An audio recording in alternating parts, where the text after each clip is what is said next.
राजस्थान विधानसभा के सम्माननीय अध्यक्ष आदरणीय डॉक्टर सीपी जोशी जी, मेरे सहयोगी आदरणीय गुलाब चंद जी, सीपीए के सचिव आदरणीय संयम लोढ़ा जी, उपस्थित सभी सम्माननीय विधायकगण, मंत्रीगण और उपस्थित सभी भाई और बहनों, हम लोग स्वाधीनता की 75 साल में प्रवेश कर रहे हैं। हम दुनिया की सबसे बड़ी डेमोक्रेटिक कंट्री हैं और इसलिए स्वाभाविक रूप से हमारे लोकतंत्र की तरफ पूरी दुनिया का एक प्रेरणा के रूप में एक ध्यान है। हमारा जो लोकतंत्र है वो 4 स्तंभों पर खड़ा है। उसमें से एक स्तंभ है judiciary, independent, impartial and fair judiciary, ये लोकतंत्र की आवश्यकता है। दूसरी जो हमारी स्तंभ है वो है एग्जीक्यूटिव विंग, जो हमारी ब्यूरोक्रेटिक सिस्टम है, जो प्रशासन को चलाते हैं, वो हमारा दूसरा स्तंभ है। तीसरा स्तंभ जो है वो मीडिया है, जो freedom of speech and fundamental right की बात आदरणीय जोशी जी कर रहे थे, उसको अगर इस देश में कायम रखना है तो वो मीडिया का रोल बहुत इम्पॉर्टेंट है, जो लोकतंत्र का तीसरा सबसे इम्पॉर्टेंट एक महत्वपूर्ण पिलर है। और चौथा जो पिलर है वो है हमारा संसदीय लोकतंत्र। हमारे सांसद, हमारे विधायक और हमारी विधानमंडल, विधायिका, ये हमारे लोकतंत्र का चौथा स्तंभ है और इसके आधार पर यह लोकतंत्र खड़ा है। और स्वाभाविक रूप से ये कहना आसान है कि ऐसा क्यों नहीं हो रहा, ऐसा क्यों हो रहा है, ये कारण क्या है। तो मुझे ऐसा लगता है कि we need to redefine the meaning of politics. राजनीति का अर्थ क्या है, ये एक बार हम सबको विचार करके सोचना होगा। Politics is the instrument of socio economic reform.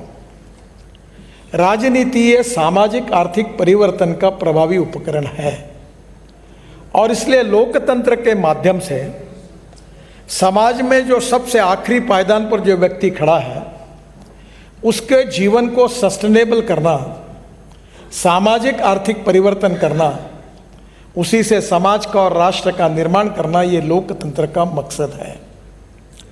We need to understand what is the difference between letter and spirit. जो कानून लिखा जाता है वो लेटर है, we need to understand spirit. और ये लोकतंत्र का स्पिरिट समझकर आप जैसे प्रमुख लोग इस लोकतंत्र के भविष्य को आकार देते हैं और इसलिए हम स्वाभाविक रूप से समाज की, व्यक्तियों की, नागरिकों की आशा, आकांक्षा और अपेक्षाओं को हम लोग उसका पूरा करने का प्रयास करते हैं। उसका ये प्रभावी माध्यम है। मैं ये मानता हूँ कि पॉलिटिक्स में तो पॉलिटिक्स होगी, पर what is the meaning of politics. सत्ता कारण जो है, पावर पॉलिटिक्स है, that is not only the meaning of politics. सत्ता कारण का पर्याय शब्द है राजकारण, समाज कारण, राष्ट्र कारण और विकास कारण। Social service is a part of politics. पर आजकल हमारे सौभाग्य से बोलो, दुर्भाग्य से बोलो, किसी को दोष देने के लिए मैं नहीं कह रहा हूँ, हम पॉलिटिक्स का अर्थ केवल सत्ता कारण समझते हैं। राजनीति का अर्थ है लोक राजनीति, बृहत्तर राजनीति, धर्म नीति। और स्वाभाविक रूप से इसका जो अर्थ है जो विचारों के साथ जुड़ा हुआ है।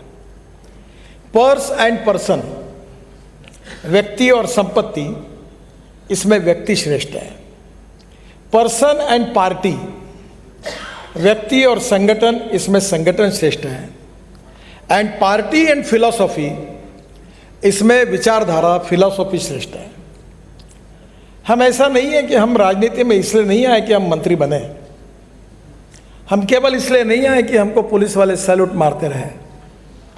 हम इसलिए आए कि हम देश के भाग्य को बदलना चाहते हैं। हम देश की गरीबी, भुखमरी, बेरोजगारी, महंगाई से जनता को मुक्ति देना चाहते हैं। एजुकेशन के फील्ड में, हेल्थ सर्विस के फील्ड में, इंफ्रास्ट्रक्चर के फील्ड में, एग्रीकल्चर के फील्ड में, इंडस्ट्री के फील्ड में, जो जो ऐसे फील्ड है जिसमें से समाज का कल्याण हो सकता है, उसमें हमें परिवर्तन करना है। जो अपेक्षाएं गुलाब जी ने और आदरणीय जोशी जी ने व्यक्त की है, वो यही है एक वाक्य में कि उनका कहना यही है कि हमें गुणात्मक परिवर्तन होना चाहिए।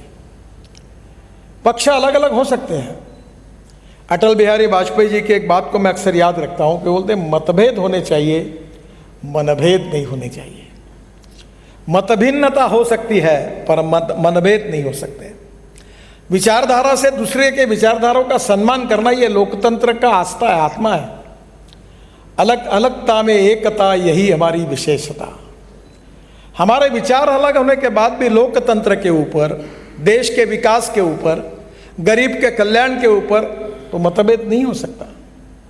और इसलिए स्वाभाविक रूप से लोकतंत्र का आत्मा जो है वो क्या है, और लोकतंत्र में राजनीति का सही अर्थ क्या है जिसके लिए हम आए हैं, ये हमें सोचना होगा।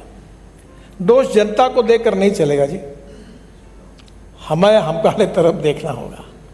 हम जितने अच्छे होंगे उतना लोकतंत्र अच्छा होगा। हम जितना अच्छा सोचेंगे उतना लोकतंत्र अच्छा होगा। प्रश्न ये नहीं है कि हम कौन से पार्टी के, कौन से विचारधारा के हैं। हमारी विचारधारा हमारे साथ है और उससे हम लॉयल रहना चाहिए। विचारधारा के साथ इसलिए लॉयल रहना चाहिए कि उस विचारधारा के आधार पर हम सामाजिक आर्थिक परिवर्तन करके राष्ट्र का निर्माण करने का संकल्प हमने किया है। अलग अलग मार्ग है। कोई कहता है कि हम इस मार्ग से जाएंगे, कोई कहता है इस मार्ग से जाएंगे। उसको अधिकार है, जनता की अदालत में जो निर्णय करेगी कि कौन से मार्ग से हमको जाना है। और लोकतंत्र ने अधिकार जनता को दिया है, और इसलिए स्वाभाविक रूप से जो गुणात्मक परिवर्तन होना चाहिए, इस बात का आदरणीय जोशी जी और गुलाब जी ने जो अपेक्षा व्यक्त की है, उसकी सबसे पहली जिम्मेदारी मेरे ऊपर है, हम सब के ऊपर है। हम कैसा बर्ताव करते हैं, हमारा चाल चलन व्यवहार और चरित्र कैसा है, इसी पर लोकतंत्र का भविष्य निर्भर करेगा। क्या हमारे, मैं मानता हूँ कि राजनीति में बहुत से कंस्टेंट होते हैं, क्योंकि सबसे पहली बात तो चुनकर आना, और चुनकर आने के लिए मैं बहुत बार कहता हूँ कि politics is a game of compromises, compulsions and limitations and contradictions. अब ये तो है, पर इसमें भी अपनी बात को, अपनी विचारों को कायम रखते हुए लोगों की भी जीत, लोगों की भावना को जीत कर आगे जाना, that is called as leadership. और लीडरशिप तो ये इंपॉर्टेंट होती है। कभी हार होती है, कभी जीत होती है, कभी खुशी होती है, कभी गम होता है, कभी सम्मान होता है, कभी अपमान होता है, कभी प्रतिष्ठा मिलती है, तो कभी ऐसी भी स्थिति आती है। It's a way of life. मैं स्टूडेंट लीडर था, तो आप शायद जानते हो कि डॉक्टर श्रीकांत जिचकार करके मेरे मित्र थे, बहुत विद्वान थे, कांग्रेस के सांसद भी थे, और उनने इतनी डिग्रियां हासिल की थी, बहुत होशियार आदमी थे। तो एक दिन मुझे कह रहे थे कि मैं और वो जब यूनिवर्सिटी स्टूडेंट पॉलिटिक्स में एक दूसरे के खरोद में खड़े रहे, मैं 6 वोट से हार गया। तो मुझे उन्होंने कहा कि नितिन, तुम बहुत अच्छे हो, पर तुम्हारे पार्टी को कोई भविष्य नहीं है। क्योंकि उस समय हम डिपॉजिट जिसका जब्त नहीं होता था उसका सत्कार करते थे, मुझे हमको जीत लगती थी, क्योंकि आज जैसे दिन नहीं थे। तो बोला, आप एक काम करो, आप ये पार्टी छोड़ दो और तुम कांग्रेस में आओ, तुम्हारा भविष्य अच्छा होगा। मैंने कहा, आपने मुझे कहा इसलिए मैं आपका आभारी हूँ, पर मैं अपनी विचारधारा को कभी नहीं छोड़ूंगा। शायद जो भी होगा सो होगा। अब सवाल ये होता है कि अपनी मूलभूत बातों को हम छोड़े या ना छोड़ें। पानी तेरा रंग कैसा जिसमें मिला है वैसा, ऐसा नहीं होना चाहिए। जो भी विचारधारा है, जो भी संगठन है और जिस पर का क्रम चलते हैं, उसके साथ हमारी ऑनेस्टी होनी चाहिए। जीत हार होती है। मैं रिचर्ड निक्सन, जो अमेरिकन प्रेसिडेंट थे, उनका एक किताब मैंने पढ़ा था उस समय, और रिचर्ड निक्सन के जीवन में वाटरगेट का कांड हुआ, और उसके बाद वॉशिंगटन में एक रिटायर्ड होने के बाद एक एरिया में रहने के लिए, तो लोगों ने कहा हमारे एरिया में आपको घर नहीं मिलेगा। उस समय उन्होंने अपनी जीवनी लिखी है, और वो जीवनी के लिखते हुए उसमें एक वाक्य उन्होंने लिखा था, वो मैं बहुत जिंदगी में याद रखता हूँ। रिचर्ड निक्सन साहब ने लिखा था, the man is not finished when he is defeated, but he is finished when he quits. आदमी लड़ाई में हारने के बाद कभी समाप्त नहीं होता, पर जब युद्धभूमि छोड़कर भाग जाता है तब वो समाप्त होता है। तो लड़ते रहना चाहिए, it is a part and parcel of the life. तो हमें तो जीवन में लड़ना है, कभी जीत होगी, कभी हार होगी, कभी सत्ता होगी, कभी विपक्ष होगा। तो ये थोड़ी है कि सबने सत्ता पक्ष में रहने का काम करना है। अभी कभी कभी होता है कि हम बहुत सालों तक विपक्ष में काम करते हैं तो सत्ता पक्ष में जाके विपक्ष जैसा ही बर्ताव करते हैं और जो बहुत साल विपक्ष में सत्ता पक्ष में रहते हैं वो विपक्ष में जाते हैं तो वो सत्ता पक्ष का जैसा व्यवहार करते हैं, क्योंकि आदत से मजबूर होते हैं, क्योंकि हर साल वो अनेक सालों तक वो करते रहते हैं। इट्स ए गेम, लोकतंत्र में चलता रहने वाला है और इसलिए इसके सबसे बड़े स्टेक होल्डर कोई है तो हम हैं। हम अच्छे होंगे तो लोकतंत्र अच्छा होगा और हम अगर बुरा करेंगे, गलत सोचेंगे तो लोकतंत्र बुरा होगा। हमें ये सोशल इक्वालिटी और इकोनॉमिक इक्वालिटी की हमारी लोकतंत्र में बात की गई है, जिसके बाद जोशी जी कर रहे थे कि state list, concurrent list and central list. तो हमारे संविधान में स्पष्ट लिखा है कि कौन सा काम राज्य करेगा, कौन सा काम केंद्र करेगा और कौन से काम दोनों करेंगे। दोनों काम जो करेंगे वो कॉन्करेंट लिस्ट में है और जो राज्य के कानून बनाने के काम करने का अधिकार है वो स्टेट लिस्ट में है, और जो सेंट्रल लिस्ट है, फेडरल गवर्नमेंट है, उसने कौन से कानून बनाना उसकी लिस्ट बनाई गई है। संविधान निर्माताओं ने बहुत स्पष्ट किया, कोई कंफ्यूजन नहीं है और हमें हमारा काम दिया हुआ है। और हमने ये कहा है कि सोशल इक्वालिटी और economic equality is a part of conviction for all of us. कोई भी पार्टी नहीं, सभी यही कहते हैं। और इसलिए जात, पंथ, धर्म, भाषा, सेक्स, इसके आधार पर कोई भी डिस्क्रिमिनेशन को हम नहीं स्वीकार करेंगे। व्यक्ति उसकी जात, पंथ, धर्म और भाषा से बड़ा नहीं होता, व्यक्ति उसके गुणों से बड़ा होता है। और ये बात करते समय जब राजनीति करते तो ये बिरादरी, वो बिरादरी, वो बिरादरी होता है, प्रॉब्लम आता है। मैं भी सांसद हूँ, मैंने तय किया कि जात पात नहीं करना, तो मुझे लगा कि क्या प्रॉब्लम आएगा। लोग मुझे बोलते थे कि तुम्हारा तो मैं भी इस साल 3.5 लाख वोटों से जीता हूँ और वो सीट बहुत मुश्किल थी, मुझे सबने कहा यहाँ से लड़ना ही नहीं, तो मैं जीत करके लड़ा था।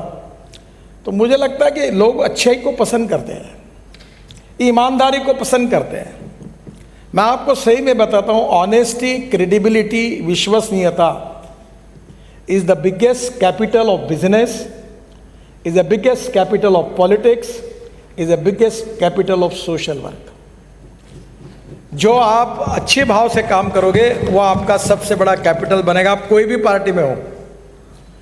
और लोकतंत्र के प्रति आस्था, श्रद्धा और कमिटमेंट ये हमारा आत्मा है।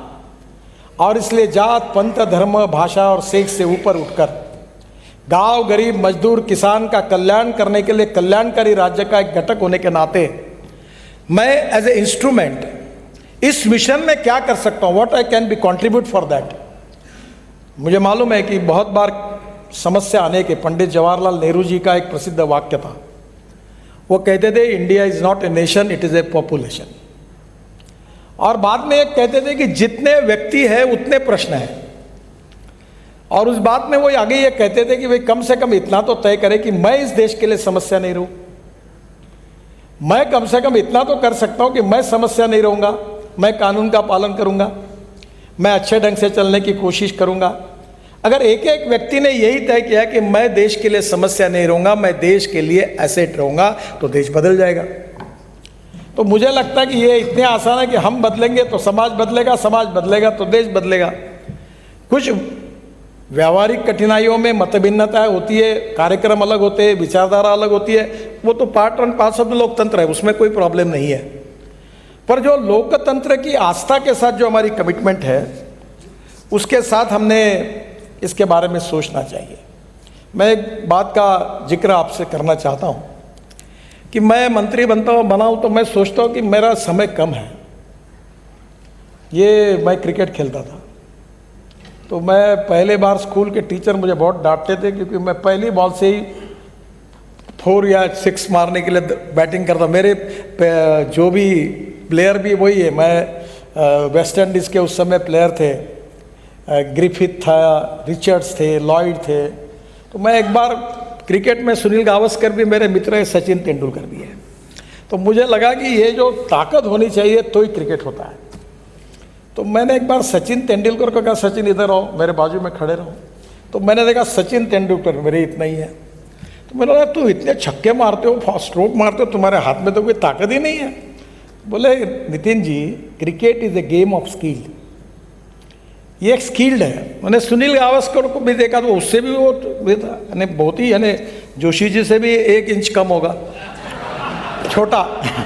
तो वो ऑस्ट्रेलियन और वेस्ट इंडीज़ के बड़े बड़े बॉलर 6-6 फुट के ऊंचे दौड़ते दूर से आते थे और सुनील गावस्कर छक्का मारता था। तब मैंने उसको भी पूछा, सुनील जी ये कैसे क्या है? बोला नितिन ये गेम स्किल्ड का है, तो राजनीति भी ये स्किल्ड है। समस्या सबके सामने है, पार्टी में समस्या है, पार्टी के बाहर समस्या है, कॉन्स्टिट्यूंसी में समस्या है, परिवार में समस्या है, आजू बाजू में समस्या है। किसी को आगे ले जाओ तो वो बोलता है इसको टिकट दे दो, अगलो हटा दो, सब समस्या है। प्रॉब्लम किसके सामने नहीं है? एक ने पूछा था कि तुम में से सुखी कौन है, हाथ ऊपर करो, किसी ने नहीं किया, क्योंकि जो एमएलए थे वो इसलिए दुखी है कि वो मंत्री नहीं बन पाए। मैं आपके लिए नहीं कह रहा हूं। मंत्री इसलिए दुखी थे कि उनको अच्छा डिपार्टमेंट नहीं मिला।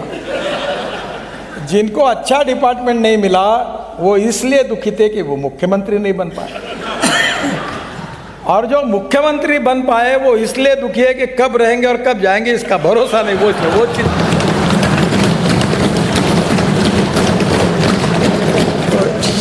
शरद जोशी करके हास्य व्यंग्य कवि थे, बहुत सुंदर कवि थे, शायद आप जानते होंगे, मैं उनका बहुत प्रशंसक रहा हूँ, लेखक थे भोपाल के। उन्होंने कहा था, एक सुंदर कविता की थी, जो राज्य में काम के नहीं थे उनको दिल्ली में भेजा, जो दिल्ली में काम के नहीं थे उनको गवर्नर बना दिया, जो गवर्नर नहीं बन पाए उनको एम्बेसडर बना दिया। अब राजनीति जो होती है सभी पार्टियों में ये चलता ही है। और मैं जब बीजेपी का प्रेसिडेंट था, जिसका उल्लेख उन्होंने किया, मुझे कोई आदमी ऐसा मिला नहीं जो दुखी नहीं था। तो मैंने कहा कि दुख और समाधान मानने पे होता है। मैं बहुत सुखी हूँ। तो मुझे एक पत्रकार ने पूछा कि यार तुम रोज़ रात को, मैं खाने का शौकीन हूँ, कभी ये खाता हूँ, कभी मैं अभी आजकल खुद शेफ का काम सीखता हूँ, कभी अलग अलग मेरे शौक है, सोशल वर्क करता हूँ, काफ़ी मैं अपने हिसाब से काम करते रहता हूँ। तो बोले आप बहुत खुश हो, आपको कोई दुख नहीं है, कोई दर्द नहीं है। मतलब एक बात याद रखना, जो भविष्य की चिंता करता है वो दुखी होता है। जो मिला अपनी औकात और हैसियत से मुझे बहुत ज़्यादा मिला है, इसके ऊपर खुशी जताता है, वो समाधान पाता है। तो आप जिस पर है उसमें खुश रहो और वनडे क्रिकेट जैसे खेलते रहो। आओ क्रॉस बैट मारी तो भी चल जाएगा। कोई ज़रूरी नहीं है स्किल्ड यूज़ करते हुए। तो मेरा आपसे यही कहना है कि लाइफ इज़ ए बहुत संघर्ष है। लोकतंत्र में, पॉलिटिक्स में, it is a game of contradiction, compulsion, limitations सब है। पर इन समस्याओं पर मात करके यशस्वी लीडर होना, यही तो आपकी परीक्षा है। देखो, यशस्वी नेतृत्व, सक्सेसफुल लीडरशिप में क्या होता है। और इसलिए मैं ये मानता हूँ कि निश्चित रूप से हमारे लोकतंत्र को प्रगल्भ बनाना, समृद्ध बनाना, संपन्न बनाना, हमारी वैचारिक मतभिन्नता होने के बाद में भी इस राष्ट्र को आगे लेके जाना, गांव गरीब मजदूर किसान का कल्याण करके उनको सस्टेनेबल सुसह्य जीवन देना, ये निश्चित रूप से हम सब की कमिटमेंट है, कन्विक्शन है, और हम सब का आत्मा विचार यही है। महात्मा गांधी जी ने कहा कि लोकतंत्र, मेरी धारणा यह है कि इसमें सबसे कमज़ोर व्यक्ति और सबसे शक्तिशाली व्यक्ति को समान अवसर मिले। मैं मंत्री था तो एक बार ये साइकिल रिक्शा चलाते थे, तो मैं बचपन में मेरी माँ के साथ जब स्टेशन पे जाता था, नागपुर में तो एक चढ़ाव आता था, तो रिक्शा बेचारा उतर के हमको खींचता था। तो मुझे अच्छा लगा, मैं तुरंत उतर के 4-4 लोग साइकिल रिक्शा में बैठते थे, मुझे बड़ा दुख होता था। फिर मैंने कहा कि ये साइकिल रिक्शा को मैं मंत्री बना ट्रांसपोर्ट का, तो मैंने तय किया कि मैकेनिक्स ड्रिवन ई रिक्शा आएगा। ये रिक्शा नहीं होगा देश में, 1 करोड़ लोग चलाते हैं। फिर मैंने कहा इसका कानून बनाओ, तो कोर्ट में चले गए लोग। कोर्ट कहा कि तुम बना नहीं सकते, तो मैंने उनको अलाउ किया था कि इस कंपनी का एक्सल होगा, इसका चक्का होगा। तो उन्होंने बोला ये तो नहीं होगा, ये कोड तुम्हारे स्टैंडर्ड में नहीं बैठेगा। तो मैंने एक दिन अटॉर्नी जनरल को कहा कि मुझे सुप्रीम कोर्ट में मैं आता हूँ बात करने के लिए। बोले ऐसी प्रथा नहीं है। तो बोला आप, मैं कह रहा हूँ वो बात कोर्ट को कहो कि इस देश में 1 करोड़ लोग ऐसे हैं जो साइकिल रिक्शा चलाते चलाते बेचारे, मुझे मुलायम सिंह यादव एक बार कह रहे थे पार्लियामेंट में कि डॉक्टर लोहिया कहते थे कि मैं जिंदगी भर इस रिक्शा में नहीं बैठूंगा, आदमी आदमी को खींचता है, ये शोषण है। तो बाद में दीनदयाल उपाध्याय जी ने कहा कि जिस दिन ये प्रथा बंद हो जाएगी वो दिन इस देश के इतिहास का सुनहरा दिन होगा। तो मैं गया तो कोर्ट ने स्टे दे दिया, बोला ये नहीं कर सकते, ये ISI का माल, ये वो कंपनी का मटेरियल, ये उस। तो अगर मैं मतलब पूरा स्टैंडर्ड्स को, तो रिक्शा 2 लाख रुपए का होगा, और ये अगर बाजार के पार्ट लाएगा तो ये 80,000 रुपये का होगा, 1 लाख का होगा। तो मैंने कहा, खूब लड़ाई हुई, आखिर मैं जीत गया। तो मैंने कहा कि ये स्टैंडर्ड, अगर ये एक बजाज कंपनी का चक्का और हीरो का पैडल अगर वो साइकिल रिक्शा वाला यूज़ करता है तो करने दो। तो मुझे वकील ने पूछा ये गलत नहीं है? गलत है। As far as standards are concern, absolutely you are correct कि ये गलत है। पर जो गरीब आदमी है, जो शोषित है, पीड़ित है, दलित है, जिसके पास खाने के लिए रोटी नहीं, शरीर पर कपड़ा नहीं, जो रोज 200 रुपये कमा के कह रहा, उसके लिए अगर कानून तोड़ना पड़ेगा तो महात्मा गांधी जी ने कहा 10 बार तोड़ो। तो मैं समझते हुए भी उस गरीब व्यक्ति को सस्ते में मिले, इसलिए ये कानून भी करना चाहता हूं और ये बाजार के पार्ट यूज करने की अनुमति भी देता हूं। अब शायद मैंने गलत किया, सही किया, क्योंकि कंपनी वाले बड़े बड़े नाराज हो गए कि हमारे पार्ट का डुप्लीकेट यूज करके लोग बना रहे। मैंने कहा भाई गरीब आदमी का फायदा है ना, तो आप उसका विरोध मत करो। तो गरीब का कल्याण जो है ये हमारे जीवन का मकसद है, और ये अगर हमको करना है तो मैं आपको 3 बातें जो है वो जो आपके सामने रखना चाहता हूँ। हमारे देश का जो GDP है टोटल, उसमें 22 से 24% मैन्युफैक्चरिंग सेक्टर से है, 52 से 56% सर्विस सेक्टर से है, और करीब 12 से 14% एग्रीकल्चर एंड अलाइड सेक्टर से है। अब मुझे बताइए कि महात्मा गांधी जब कहते थे कि हमारा देश गांव में बसता है, तब 85% पॉपुलेशन, जनसंख्या हमारी गांवों में बसती थी। आज 30% माइग्रेशन हुआ है, लोग शहरों में आए। जयपुर की आबादी बढ़ रही, मुंबई की बढ़ रही, पुणे की बढ़ रही, नागपुर की बढ़ रही, दिल्ली की बढ़ रही, गांवों की कम हो रही है। ये लोग क्यों आ रहे हैं? ये लोग शहरों में क्यों आ रहे हैं? वहाँ की झुकी झोपड़ी में क्यों रहते हैं? क्या खुशी से आ रहे हैं? गांव में जाने के लिए रोड नहीं, पीने के लिए पानी नहीं, स्कूल की हालत ऐसी है कि अगर स्कूल की बिल्डिंग है तो टीचर नहीं, टीचर है तो बिल्डिंग है नहीं, दोनों है तो विद्यार्थी नहीं, तीनों है तो पढ़ाई नहीं। मैं कोई राज्य की बात नहीं कर रहा हूँ, मैं देश की ओवरऑल बात कर रहा हूँ। अस्पताल की हालत ऐसी होती है कि ये कभी डॉक्टर है तो नर्स नहीं, नर्स है तो डॉक्टर नहीं, दोनों है तो दवाई नहीं, तीनों है तो कौन मरने के जाए, ऐसे अस्पताल बने हुए। कल मैं एक वेटरनरी हॉस्पिटल का उद्घाटन किया मैंने, तो मैं उनको देख रहा था। हमारे गांव में मैं खेती का देखता हूँ, खेती है हमारे यहाँ। तो हमारे जब भैंस गर्म हो जाती थी तो डॉक्टर गाँव में नहीं रहता था, डॉक्टर गाँव में आता था तो भैंस गर्म नहीं होती थी। आखिर डेयरी पूरी बंद हो गई चले गए, क्योंकि इसका टाइमिंग है कभी नहीं मिला। तो गांव में गरीबी है, भूखमरी है, बेरोजगारी है, और 115 एस्पिरेंट डिस्ट्रिक्ट्स है जो सोशली, इकोनॉमिकली, एजुकेशनली बैकवर्ड है। क्या हम वहाँ की इकोनॉमी को बदल सकते हैं? मैं विश्वास के साथ बताता हूँ, बदल सकते हैं।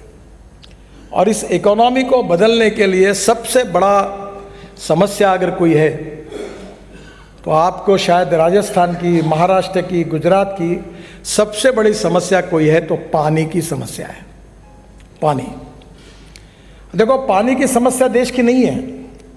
पानी की समस्या राजस्थान, गुजरात, महाराष्ट्र, कर्नाटक, तमिलनाडु, आंध्र प्रदेश, तेलंगाना, उसके बाद में छत्तीसगढ़, उसके बाद में झारखंड, ओडिशा, इन राज्यों की समस्या है। मैं वाटर रिसोर्सेज मंत्री था और मुझे याद है उस समय आपके सिंचाई मंत्री आते थे, तो मैं सब मुख्यमंत्रियों को कहता था पहले कि दरवाज़ा बंद करो, और तुम जब तक झगड़ा नहीं मिटाते तब तक मैं दरवाज़ा खोलता नहीं।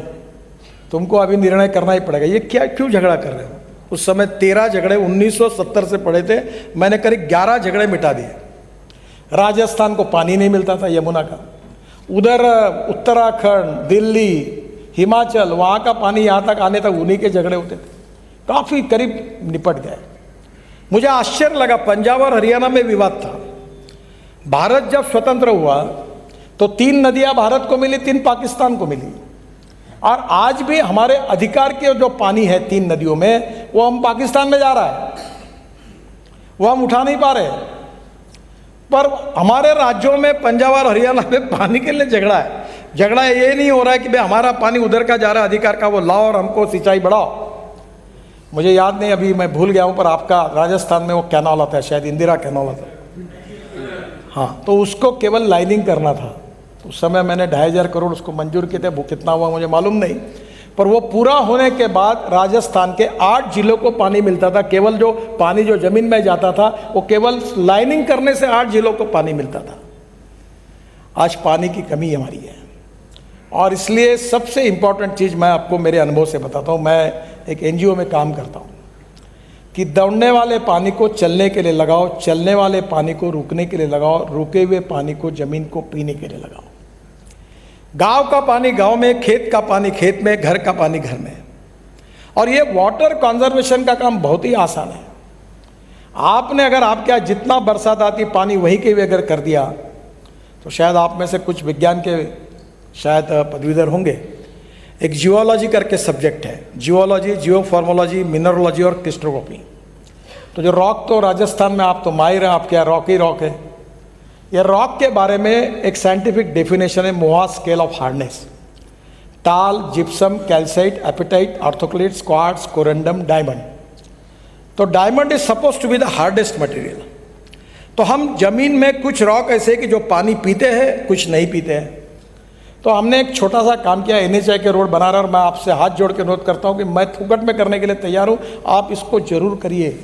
मैंने महाराष्ट्र में हमने कर दिया, हजारों लाखों गाँवों को पानी मिल गया, लोगों को पानी मिल गया, सिंचाई बढ़ गई। तो हम जब रोड का काम करते हैं तो नदी नालों का खोलीकरण और रुंदीकरण करते हैं, और जब तक पानी पीने वाला स्टार्टा नहीं लगता रॉक में, तुम नीचे जाते हैं।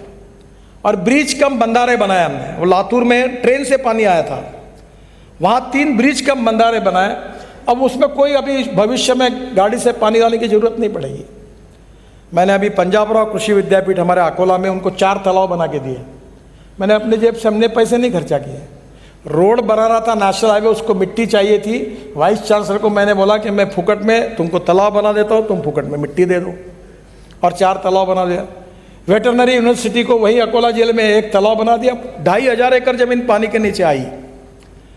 तो आज जब बरसात में पानी आता है तो बाढ़ के कारण हमारा नुकसान होता है, और जब मार्च, अप्रैल, मई में हमें पीने के लिए पानी नहीं रहता। तो मेरा आपसे पहला अनुरोध है कि आप सबसे पहले आपके कॉन्स्टिट्यूंसी में अगर आपने पानी की समस्या को सुलझाया, मुझे मालूम नहीं आपका इरिगेशन कितना है टोटल ज़मीन के, शायद 18 से 22% होगा। जब तक महाराष्ट्र में भी वही है, जब तक हमारा इरिगेशन 50% के ऊपर नहीं जाता, तब तक ये देश आत्मनिर्भर नहीं बन पाएगा, गांव समृद्ध संपन्न नहीं बन पाएंगे। जब तक किसान को पानी नहीं मिलेगा, तब तक देश की तस्वीर नहीं बदल सकती। और इस देश में पानी की कमी नहीं है, पानी के नियोजन की कमी है। मैं उस समय वाटर रिसोर्स मंत्री पोलावरम करके आंध्र प्रदेश में 60,000 करोड़ का डैम बना रहा हूँ, काफ़ी पूरा हो गया। वो डैम के बाद 1300 TMC पानी समुद्र में जाता है।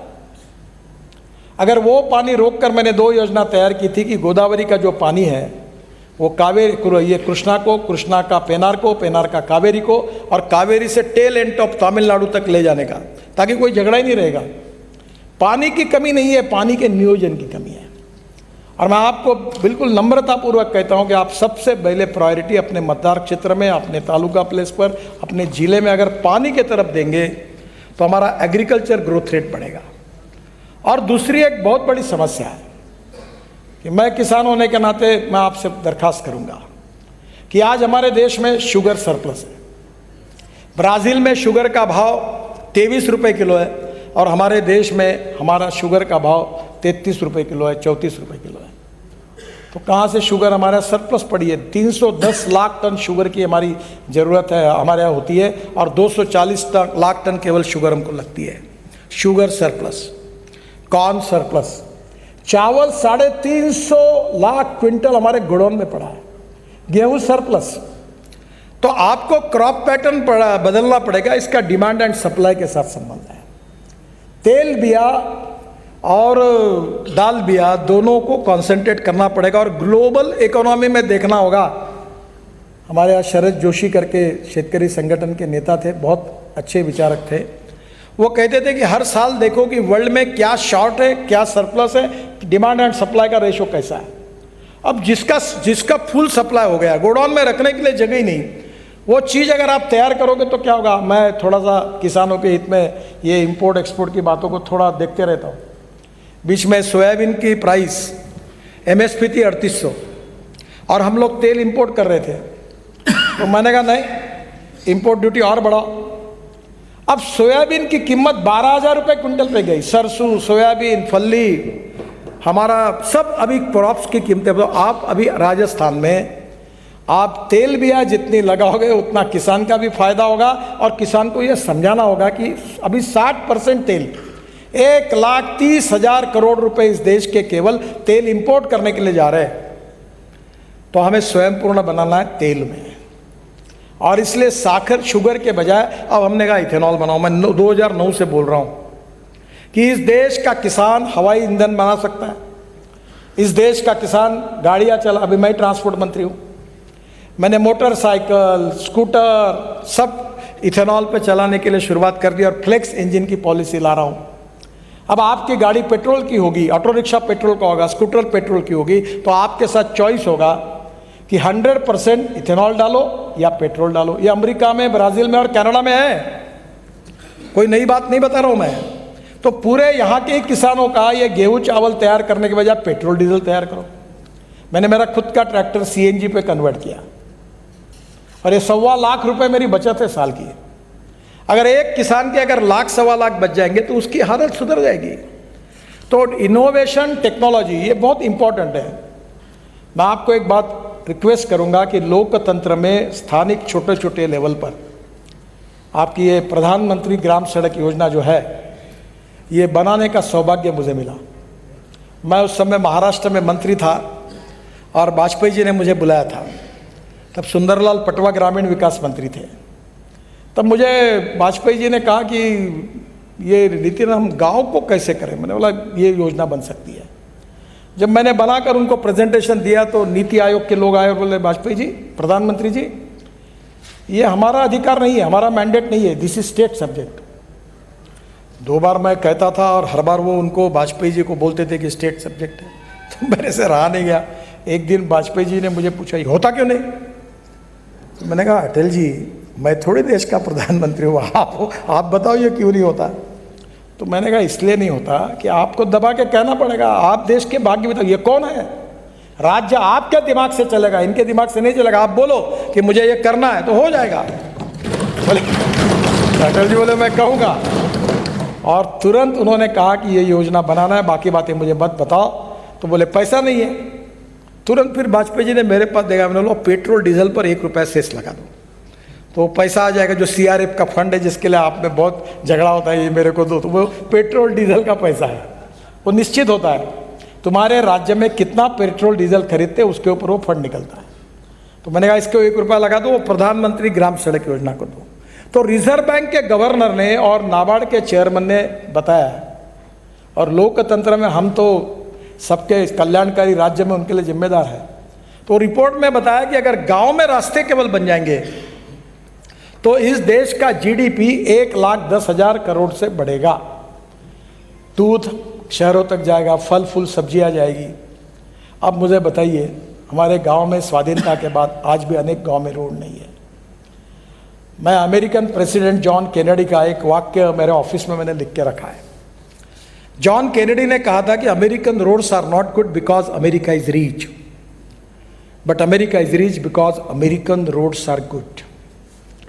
अमेरिका धनवान है, इसके कारण अमेरिका के रास्ते अच्छे नहीं हुए, तो अमेरिका के रास्ते अच्छे हुए, इसके कारण अमेरिका धनवान हुई। Prosperity is coming from the road. तो आज स्वाभाविक रूप से आपके मतदार क्षेत्र में जब रोड बनेंगे तो मैं आपको बताऊं तो रोड और पानी 2 से तस्वीर बदल जाएगी। और आज मैं मानता हूं कि सबकी यही धारणा होती है कि ये रोड बना दो, ये ब्रिज बना दो, क्योंकि उसके मन में आस्था होती है। मैं एक रोड बना रहा हूँ अभी, वो इटावा से चंबल एक्सप्रेस हाईवे, मैंने गहलोत साहब से भी बात की थी, और राजस्थान में कोटा तक आए। मुझे थोड़ा आप क्या कि जागरूक भी मालूम नहीं है ज़्यादा, वो कोटा तक आता है। तो पूरा चंबल किस लिए प्रसिद्ध है आपको मालूम है? तो मैंने शिवराज जी को कहा कि मैं हाईवे बना देता हूँ, लैंड पड़ी है 90% फुकट, ऐसी कोई ज़रूरत नहीं एक्विजिशन की, तो रोड बना दूंगा एक्सप्रेस हाईवे। अभी उसका काम कर रहे हो, जो कोटा तक आएगा और मुंबई दिल्ली हाईवे को मिल जाएगा। तो मैंने कहा शिवराज जी आप एक काम करो कि आप दिल्ली से 4 घंटे पर है, तो आप डिक्लेयर कर दो कि दिल्ली से जो भी इंडस्ट्री यहाँ डालेगा उसको ज़मीन मुफ्त में देंगे। बोले मुफ्त में? मतलब तुम्हारा घर का चारा क्या, तो पुकट पड़ी, वेस्ट लैंड पड़ी है, दे दो, इंडस्ट्री आएगी, रेवेन्यू मिलेगा, रोजगार मिलेगा, वहाँ की प्रगति और विकास हो जाएगा। तो आखिर कोई क्यों आएगा यहाँ? कोई ना कोई उसको इंसेंटिव मिलेगा तो ही आएगा। तो आज ऐसी स्थिति है कि हमारे क्षेत्र में हमको विकास करने की विजन बनानी पड़ेगी। पहली विजन राज्य की होगी, दूसरी विजन रीजन्स की होगी, तीसरी विजन जो होगी डिस्ट्रिक्ट की होगी, चौथी विजन तालुका की होगी, और 5वीं विजन जो है मतदार क्षेत्र की आपकी होगी। मैं अक्सर एक बात कहता हूँ कि you can donate I but you can not donate vision. आंखें दान करना आसान है, पर दृष्टि दान करना बहुत कठिन है। और विकास की अप्रोप्रिएट दृष्टि आप ही देंगे तो आपके क्षेत्र को मिलने वाली है, और इससे पूरा परिवर्तन होगा। तो मेरी एक ही आपसे अनुरोध है कि संसदीय लोकतंत्र में आप बहुत सी बातें बताने लायक समय की कमी है, पर आपके मतदार क्षेत्र को यूनिट मानकर आप बाकी बातें सोचो, बाकी मत सोचो कि मेरे मतदार क्षेत्र को मैं रोजगार कितने तैयार करूंगा। अभी मैंने तय किया है कि मेरे लोकसभा क्षेत्र में मैंने अभी तक 56,000 लोगों को रोजगार दिया है, लिस्ट है नामों की, और मैं अगले 3 साल में 1 लाख लोगों को पूरा करूंगा। तो नेचुरली जिसके 2 होठ तो होते हैं, कोई भी जात का हो, मुझे ठप्पा मारेगा क्योंकि उसको नौकरी मिलेगी तो देने वाला है। देखो पॉलिटिक्स क्या होता है, पॉलिटिक्स में देखिए 2 प्रकार का है, नेशनल पॉलिटिक्स, सोशल पॉलिटिक्स। वैसे पॉलिटिक्स ऑफ वेस्टेड इंटरेस्ट एक पॉलिटिक्स है, पॉलिटिक्स ऑफ इंटरेस्ट। हर आदमी कुछ चाहता है, वो बोलता है उसके बेटे को नौकरी चाहिए, उसके नल को पानी चाहिए, उसका टैक्स कम करके चाहिए, छोटी छोटी समस्या है। ये जो पूरा करेगा बोलती है नेता अच्छा है, रात को आया, फोन कराया और मेरा काम कर दिया। तो आपको ये छोटी छोटी बातों से समृद्धता, संपन्नता आएगी, तो आपको पॉपुलैरिटी भी मिलेगी। आप आपके टाउन को, आपके कॉन्स्टिट्यूंसी को एक मॉडल टाउन अगर बनाएंगे, और लोकतंत्र का जो मकसद है, जो स्पिरिट है, उसमें आपको कल्याणकारी राज्य बनाने का, आपने देखो आप शपथ लेते हो, गवर्नर साहब जब देते तो क्या शपथ है वो? मैं कह रहा हूँ यही शपथ है कि मैं अपनी जनता के लिए क्या क्या करूँगा, यही बताया गया। तो अगर आप ये करेंगे तो लोकतंत्र यशस्वी होगा, और इससे आपकी तो आपका पॉलिटिक्स भी मजबूत होगा, आपकी कॉन्स्टिट्यूंसी भी मजबूत होगी, लोग भी खुश होंगे, और एक प्रकार से उनके लाइफ में बदलाव आएगा। तो इसलिए मेरे आपसे यही कहना है कि लोकतंत्र का सबसे इम्पोर्टेंट घटक कोई है, तो 4 स्तंभ मैंने बताए। उन 4 स्तंभों में से हमारे एमएलए, एमपीज, और जो बात जोशी जी ने कही वो बिल्कुल सही है कि ग्राम पंचायत का सदस्य, पंचायत का सदस्य, जिला पंचायत का सदस्य उतना ही महत्वपूर्ण है, उसको भी अधिकार मिलने चाहिए, और तभी ये संभव होने वाला है। और इसलिए मैं मानता हूँ कि कठिन कोई नहीं। देखो ये पैसे की तो कोई कमी नहीं है। मैं जब महाराष्ट्र में मंत्री था तो मेरे पास 5 करोड़ रुपए थे, 10,000 करोड़ के काम हुए, मैंने बाहर से पैसे खड़े किए। मैं आज बताता हूँ कि मैं कहने वाला एक मंत्री, मेरा बजट 1,16,000 करोड़ का है, और मैं अभी 35 से 40 लाख करोड़ के रोड बना चुका हूँ, और अभी मैं 50 लाख करोड़ के बना। हमारा 2 योजना, एक भारत माला और एक सागर माला। तो मैं जब शिपिंग और पोर्ट्स और गंगा का मंत्री था तो ये सागर माला था। तो सागर माला में मेरा बजट कितना था? 800 करोड़ का। और सागर माला कार्यक्रम कितना रुपए का था? 16 लाख करोड़ का। और आपको ताज्जुब होगा कि मैं था तभी 6 लाख करोड़ के काम पूरे हो गए, 6 लाख करोड़ के। और मैं उनमें से नहीं हूँ जो एक एक बात बोलता हूँ, वो पत्रकारों को बोलता हूँ नोट कर लो, झूठ नहीं बोलता और झूठा आश्वासन मैं देता ही नहीं। मुझे एक आधा काम नहीं करना तो मुंह पे बोलता हूँ ये होता नहीं, मेरे पास आओ मत। मेरे पास 800 रुपये करोड़ का बजट और काम अभी 6 लाख करोड़ के हो गए, 16 लाख करोड़ की सागरमाला में। अभी भारतमाला पहला फेज था 25 लाख करोड़ का, उसमें से 15 लाख करोड़ के काम हो गए। अब दूसरी फेज में 40 लाख करोड़ की दूसरी फेज तो कैबिनेट को भेज रहा हूँ। आप बोलते आप पैसे कहाँ से आते हैं? तो मैं अक्सर लोगों को एक बात कहता हूँ। एक बार मैं मुंबई पुणे हाईवे बना रहा था तो पुणे में गया, तब धीरूभाई अंबानी थे उस समय। तो मैंने उनका टेंडर 3600 करोड़ का यानी आज का 40-50 करोड़ रिजेक्ट किया था लोएस्ट होने के बाद। वो नाराज हुए थे मेरे ऊपर। और तो मैंने कहा कि एक संस्था बनाई मैंने MSRDC करके, और मैंने बोला मैं पैसा खड़ा, तो लोग हंस रहे थे मुझे। तो मुझे पत्रकारों ने पूछा कि आप ये रोड बनाओगे? बोला हाँ। बोले कितने दिन में? 2 साल में। बोले पैसे कितने हैं? बोला 5 करोड़। रोड के लिए कितने लगेंगे? बोला 1800 करोड़। बोले अभी 3600 करोड़ का टेंडर लोएस्ट आपने रिजेक्ट किया और आप 1800 करोड़ में रोड बनाओगे? बोला हाँ।